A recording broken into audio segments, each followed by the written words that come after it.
Everybody say hi to Dave, our guest speaker for the day. Dave helped start Blue Stamp along with Robin, who you've all met. And Dave, I'll let you take it away.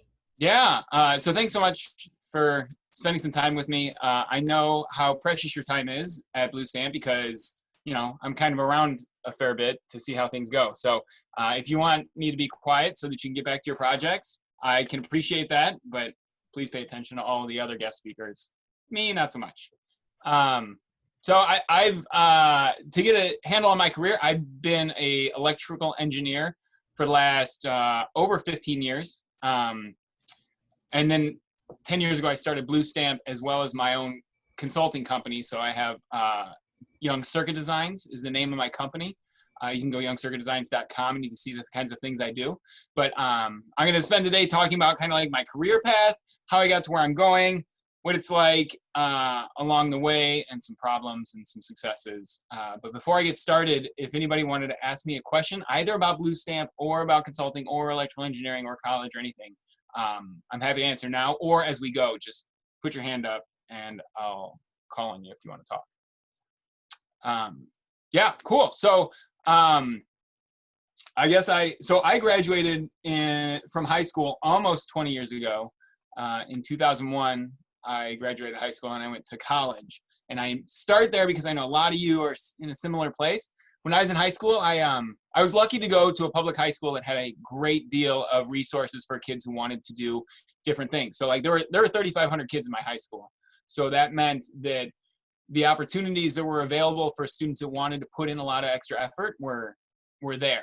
And I'd rate myself as a student who is not that big on tests and homework and stuff. Like I was a solid B student. Like I got maybe a couple C's, but I felt bad about them. And I got a bunch of A's and I felt good about them. But a B is like, that was standard for me.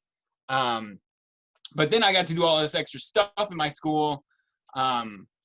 So for engineering to start with, they had 2 semesters of engineering classes. And then after that, I was able to take independent study engineering, which is similar to Blue Stamp, just a little less guidance.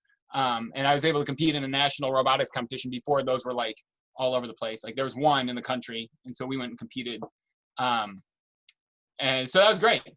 The extra opportunities that I had really is what changed the way I looked from my 3.0 or 3.3 high school GPA average to somebody who could get into Case Western and fight for a scholarship. Quick note about scholarship, advice I like to give all high school students about scholarships, spend some time finding scholarships. Doubly so if you're an underrepresented population in the field that you want to go into. There is no better way for you to make money in this world unless you become CEO of GE or Microsoft or something. Like you could literally make $10,000 by spending 3 hours filling out an application. It's an unbelievable amount of money that's out there, especially for people who want to get into engineering that don't look like me. Basically, engineering is a lot of white dudes running around. And I'll talk a little bit about that as we go on. So anyways, I was able to kind of leverage my experience to get into a few schools, some really good schools, U of I, University of Iowa, and then Case Western. So I grew up near Chicago, Illinois. So I was kind of Midwest focused. I wanted to be able to drive to school. I didn't want to monkey around with having to get on an airplane. And yeah, so I picked Case because it had smaller classes and it had an extremely strong hands-on program. Like I knew from my high school career that I wanted to do something hands-on. So going to a school that was more focused on academic research, and like basically there's a lot of schools that want to make PhDs, which is great because we need a lot of PhDs. There are other schools that want to focus on giving people practical experience and turning them into something that would be more useful immediately out of college. And so Case particularly had a very strong co-op program, which I participated in. Does everybody know what co-op is? Raise your hand. No. Well, I got one person. So co-op is like an internship, but it lasts 8 months. So you take a semester off of school and you get to spend 8 months. And so instead of doing 2 months, which is, I mean, maybe at the end of 2 months, they'll trust you enough to let you solder something. at the end of 8 months, you actually have a project that you've done, and you get to do all this kind of cool stuff because you can show your worth in the first 2 months, and then they'll actually trust you to do something for the remaining 6. So that's an amazing opportunity for everybody that's out there. Went to college, got my undergraduate degree, stuck around for an extra couple years taking master's classes a night so I could get my master's degree. So I have an MS in engineering as well. And then I went out and got a job. And that's kind of an interesting experience, having to take having to figure out, like, I have an idea of how to take tests and I have an idea on how to do projects, but I have no idea how to get a job and I have no idea how to cope with the working world. Thankfully I had the co-op to help, but it's another one of those things where if you have the more experience you have, the better off you'll do. So another bit of advice is if you have any opportunities to get jobs or anything like that, or do Blue Stamp stuff, come back and teach with us, be a part of our team, whatever. That's going to really differentiate you as you get to a job. Okay, so that sets the stage for what I do now. I design analog electronics. So all these boards, all the boards that you guys see, like I've got one sitting here.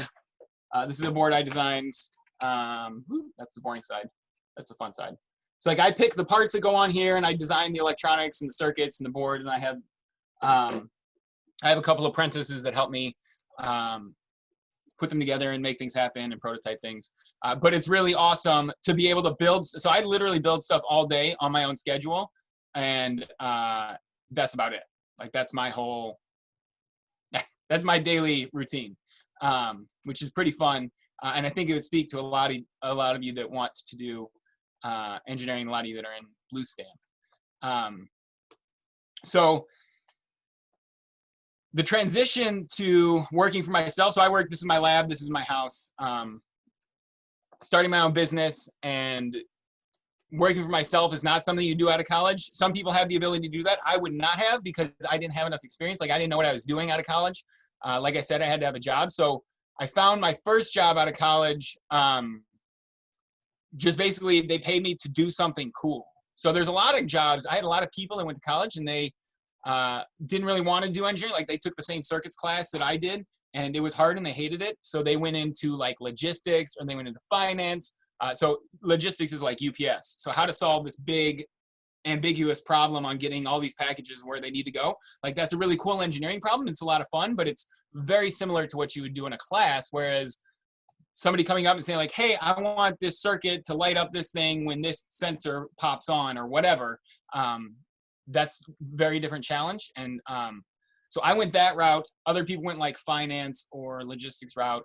But I picked my job based on, I knew I wanted to build things with my hands, doing cool stuff. And it can kind of hurt sometimes. I had a huge failure. It was like my first year working at Keithley. I had to spec in a transformer on a high voltage power supply I was designing. And so I spec'd it in and I ordered 120 prototypes, which cost $1,000 each.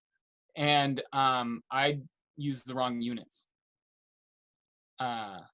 So my $120,000 parts order was garbage.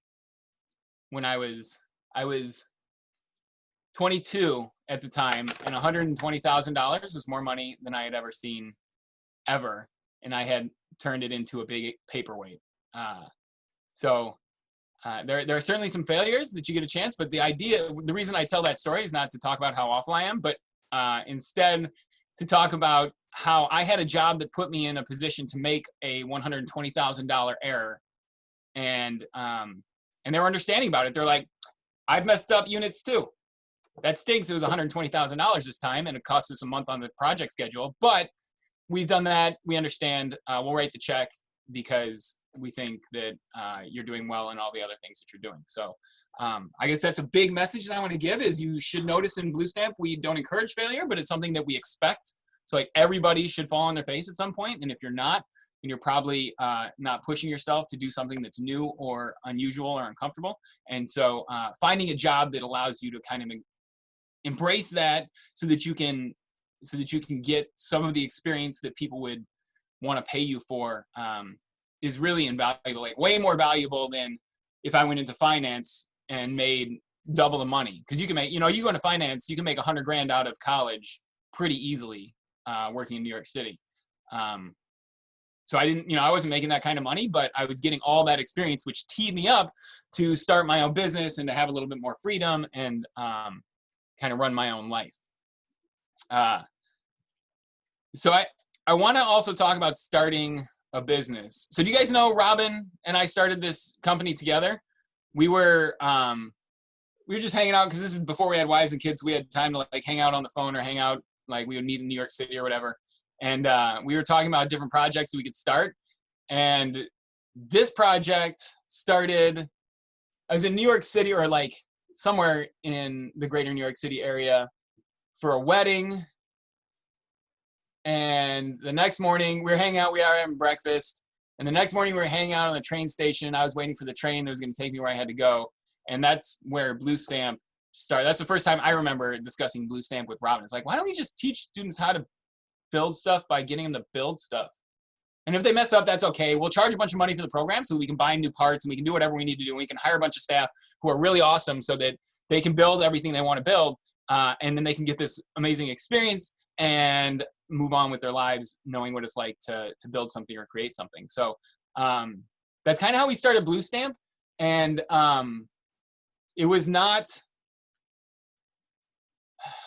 fully baked when we started. It was two 26-year-olds getting together. By the time you're 26, you're kind of getting bored of the bars and it's not fun to go all the time. And you're getting bored of things that are usually fun when you're like 21, 22, 23. And so instead of going doing those things, we would hang out on Skype and chat, because he was in Pittsburgh and I was in Ithaca, New York. We would hang out and chat about all this idea and try and flesh it out and, make fun of our friends, do whatever. And eventually it turned into something that we felt like we could go around to schools and get people to do. And so we tried that. It turns out I'm really bad at marketing. Bad. Robin is very good at marketing. He got all 10 of our first students. I got 0, but fortunately I'm very good at electronics and he is very bad at electronics. So Robin got all the students and I was able to put together the scaffolding of what we have now. What we had that first year, which is still a little different than now. But yeah, that's how we started Blue Stamp. And at the end of it, all the parents were like, this is amazing. We love this. You should do it again next year. And so we did it next year and we lost more money. And then we did a third year and then we didn't lose any money. And by like the 4th or the 5th year, we started to be able to pay ourselves a little bit, which was affirming. But I tell that story because it takes a lot of persistence. And really the hardest thing about starting your business is you spend a lot of time on I made the Blue Stamp website. It was like a Saturday and Sunday. I just sat down. I was like, I'm going to make this website and figure out WordPress. And it was bad. The website was bad. The one that you see is like our 3rd or 4th iteration. The one that I created was bad. But it got us where we needed to go. And we were able to use it to launch the program, which was good. So I guess by any metric, it was bad. But by the most important metric of did it work or not, the answer is yes. So it was quite good. And that's me patting myself on the back, because even though you can't make decent websites, you can at least get something that works out on the web. So that's a big message that I always like to give about entrepreneurship is you have to spend a lot of time working on things that first you don't know if you'll ever get paid for, ever. You might lose money at it. Like I lost money the first year, not to mention all the time. And then second, you don't know what you should be working on. When you're creating something that's brand new, it could literally be anything you want. And so you could go this direction, this direction, this direction, or this direction. All 4 paths could work. You don't know which one is right. So you just have to pick one and go with it. And that's a really challenging thing to do, especially when your friends are out partying, or if you wanted to go out like swimming, or if you want to go for a run, but instead you have this meeting with this person who's probably going to be worthless, but it turns out they were really great. So you want to give it a shot and who knows what's going to happen. So it's important to remember that, not as like to scare you off of entrepreneurship, but to help you keep your persistence going, because when you try and start something new, it's not going to work out the way you think. It's going to take a lot longer to launch. It's going to take a lot more money than you think. And it can be very discouraging. And my message is don't be discouraged. That's what every entrepreneur goes through when they're starting something new. It feels bad, or you feel like you're missing out. The FOMO is unbelievable. Like I could be out with my friends right now, and instead I'm sitting here writing a website, or I'm talking to this person, or sending all these emails that are so annoying, or calling all these people or whatever. And it's a challenge, but it's one that every entrepreneur has to face. So please don't feel like it's unusual to go through that or to feel that. And it's actually, in my opinion, it's a good thing to get used to, because the more comfortable you are with being uncomfortable like that, the more opportunities you'll have and the better off you'll be moving forward in your life. And no matter what it is, whether it's work or school or engaging with the opposite sex or anything, it doesn't matter. Like all things in life come down to persistence and your ability to recognize what's a good opportunity versus a bad opportunity. This is a great time to switch over to questions. Yeah, 10 minutes. Here we go. What questions do we have? I see Chris has one about were you in Ithaca? Oh, I was in Ithaca because my then girlfriend was getting her PhD from Cornell. And so I worked for a company, and I thought it'd be fun to join a startup. So I quit my job, joined a startup who is doing energy. I like to work on projects that are lower consumption. So they were an alternative energy company. So I was all keen to work for them, and they were out of money in 6 months. So that company went belly up, and I was like, well, if I'm not getting paid by anybody, I may as well go move to Ithaca and decide if I'm going to marry this girl or not. I did marry her. She's my wife. She's inside working. She's a wonderful person and a delight to be around. But that's why I was in Ithaca. So chasing love. Can I have a question? Yeah. If you were to start Blue Stamp again, or if you were to go back 10 years in the past, what would you do differently? Well, I automatically know, like, I've learned so many things that work and don't work. But I wouldn't, now that I know them, I can apply them. But if I would not be able to take my memories or my experiences with me, I wouldn't change anything, because all of those lessons were needed in order to get us to where we are today. Here's a country song about that. God bless the broken road that led me to you. Like you have to go through all of that garbage and all those challenges and all those issues, because if you don't understand why a particular solution doesn't work. It's the same thing with engineering. Like, why can't we have a perpetual motion machine? Some people have to go and try and make one in order to convince themselves that they can't create energy out of nothing. So, and that's fine. Like, I think it's a waste of time, but if you need to convince yourself, then convince yourself. So that would be the way I'd change things. But other than that, I'm pretty pleased with how it turned out. I probably should tell myself not to take things so seriously. I'm better now, but I still take things probably more seriously than I should. Jesse's nodding her head because she's known me for 3 years. But I take things less seriously now than I did 10 years ago. So that's good, personal growth. It's the thing. That's a good question, though. Any other questions? Who else wants to ask? Crickets. Yeah, what student questions do we have? Could I expand on what you mean by taking things seriously? So I can get spun up about anything if you let me think about it for too long. It's really Jesse's bad. laughing. She's seen it so many times.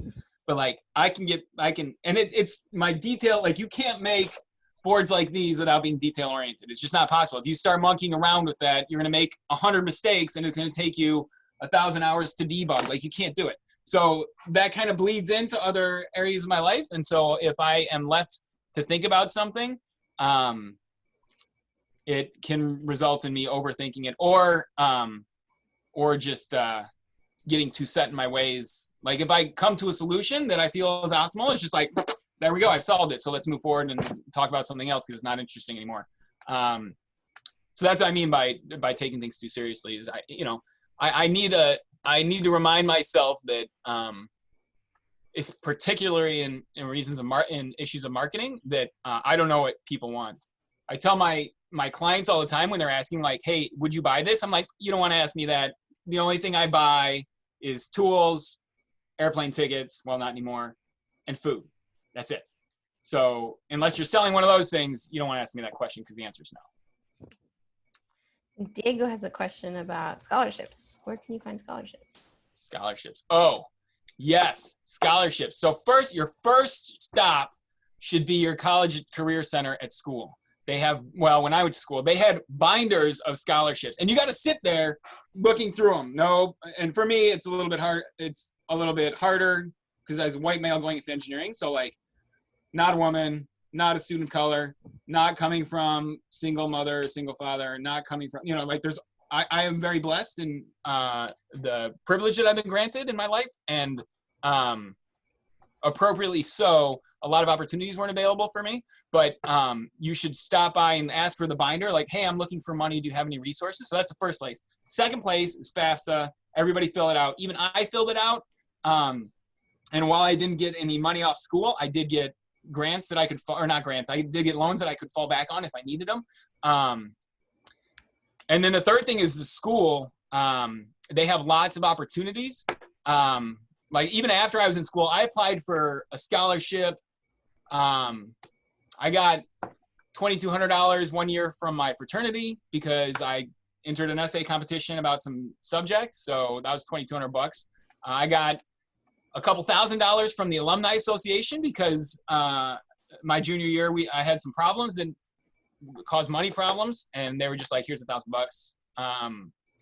So there's a lot of opportunities, but you have to go hunting for them and asking people for those resources, particularly when you're a student that school is trying to engage the population of. It can be well worth the time. I got a $500 scholarship for having the best GPA on the water polo team in high school, and I got my name on a little plaque. But $500 is $500. So that's books. That's books. Yeah, right. So, and there's all these different opportunities that are available. You just have to put your time in, and you have to go looking. There's a lot of private organizations. My wife got her first start from Gerber. They gave her like 15 grand. The Gerber was a local company, and they had their foundation had something to support women getting into this field of sciences that she got into. So, there's all kinds of stuff, and you got to just like know what you're doing. And so search on Google, just like you learn at Blue Stamp. Like there's a lot of stuff out there. So, don't be afraid of the fourth page of Google and you go after it. Awesome. I think we have a couple minutes. I think our final question, Matt wants to know about the future of Blue Stamp after the pandemic. Yeah. So the pandemic is a problem. It was an entrepreneurial adventure. Wouldn't you say, Jesse? Yeah. So we believe that the best way to educate is in person.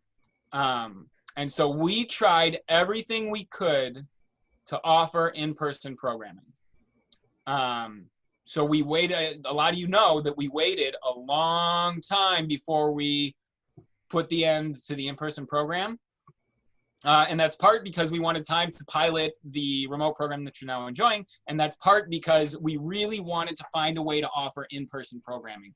I do feel strongly that that's the best way to address the way we teach. And I think that was a right choice, but it was an expensive one for us to make. Like Blue Stamp as a company is probably down half of the revenue that we normally do. And that hurts. Anybody running a business is hurting right now. So, and you just have to be an entrepreneur. It's like Robin and I sat at the beginning of all this and we were like, hey, so we didn't make any money the first year. Are you good not making money this year or potentially losing it? Like we were planning on not only working for free, but also having to write a check back into the company in order to pay our staff this fall and winter to prepare for 2021. And that's hard to do. It's the same thing that I was talking about. It's like there's 100 ways you can go, and you don't know which one's the right one. So you got to pick one and go with it. And if you're right, great. And if you're wrong, I hope you have some money or time to put up with it.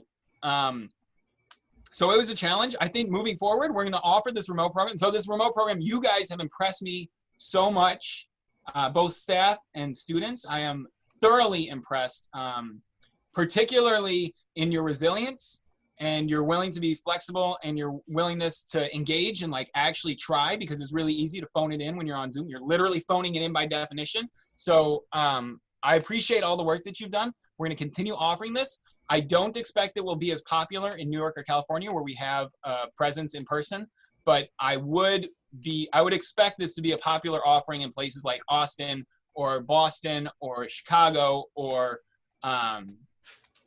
Minnesota, any of the places that are not able to join us in person. I think this is a remarkable program that we've pioneered, in no small part thanks to Jesse. And I think we're going to continue on. And it's great from a business perspective. It's great because now we have this whole other growth area that we can look at and how to engage more students. And I truly believe that this program is the best way to learn engineering topics as an enrichment program. So it's not going to ever replace college, but as a supplement to your standard education, there's no better way to learn it than Blue Stamp Engineering. That's coming straight from the CTO. Yeah. So we had a couple other questions coming in, but I'm going to have Dave answer them separately. So if you have any other questions, I'll keep the ones that are in there, and we'll get Dave to answer them by like typing out something. And yeah, so if you have any other questions, send them to me and I'll make sure that Dave gets them. But otherwise, Dave, thank you for talking. Students, it's my thank pleasure. you for It's wonderful coming. to see you all. I'm going to have to end the meeting now. So everybody, thank you so much. Students in the next class, I'll see you in just a minute. All right. Bye, Bye, guys. everybody.